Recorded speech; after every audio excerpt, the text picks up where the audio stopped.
So what's up mga ka-JM Vlog? Ngayong araw na ito dahil wala akong magawa, paisip ako na ano kaya kung magluto na lang tayo at dahil sa lakas ng ulan. Kaya tara, samahan niyo ako.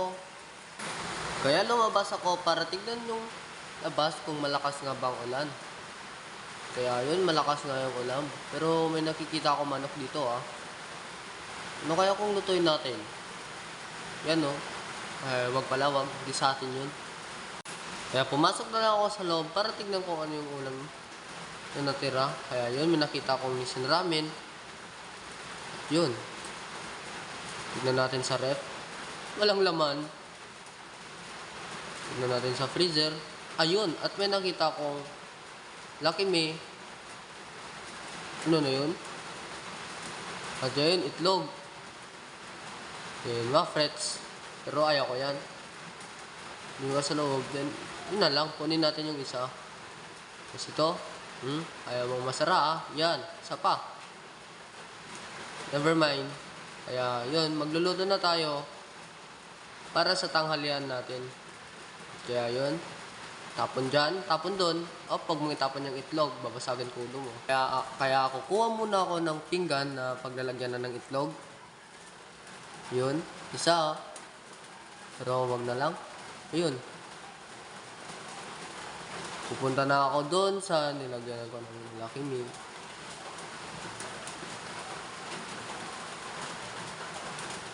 Ayun. Hinain ko na nga yung mga kaldero sa paglulutan natin. Kaya tapon doon, tapon dyan. So yun, tapos na. Kaya subukan natin magiging. Pa. Ayun. So yun guys, naisalang na natin. Then ito na siya. Yan.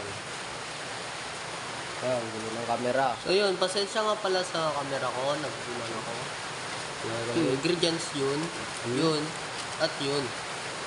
Tapos. Okay. Lalagyan ko nga din ng itlog.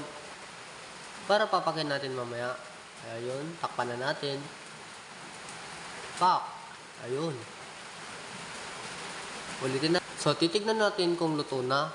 Kaya buksan ko. Yan, katangahan. Nainitan katuloy. Yun, tinignan na natin. So, naluto na yung kakainin nating ulam na niluto natin kanina. Yun, lalagyan na lang natin ng ingredients. Lagyan na natin yung isa, dalawa, tatlo, at apat.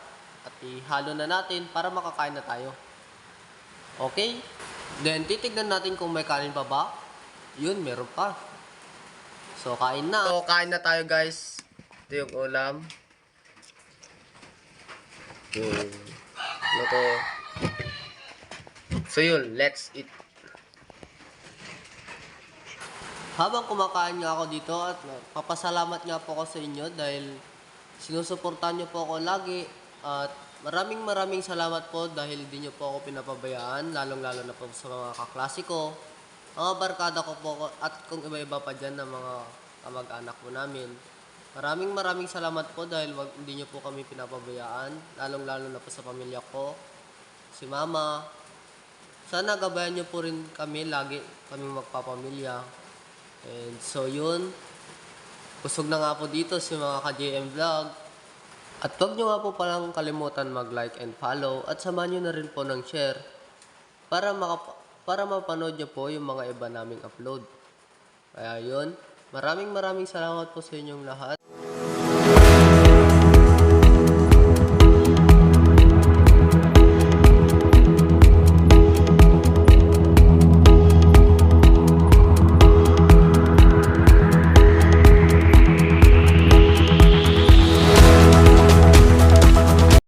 So wag nyo nga po palang kalimutan mag-like and follow and share. Thank you guys. Bye.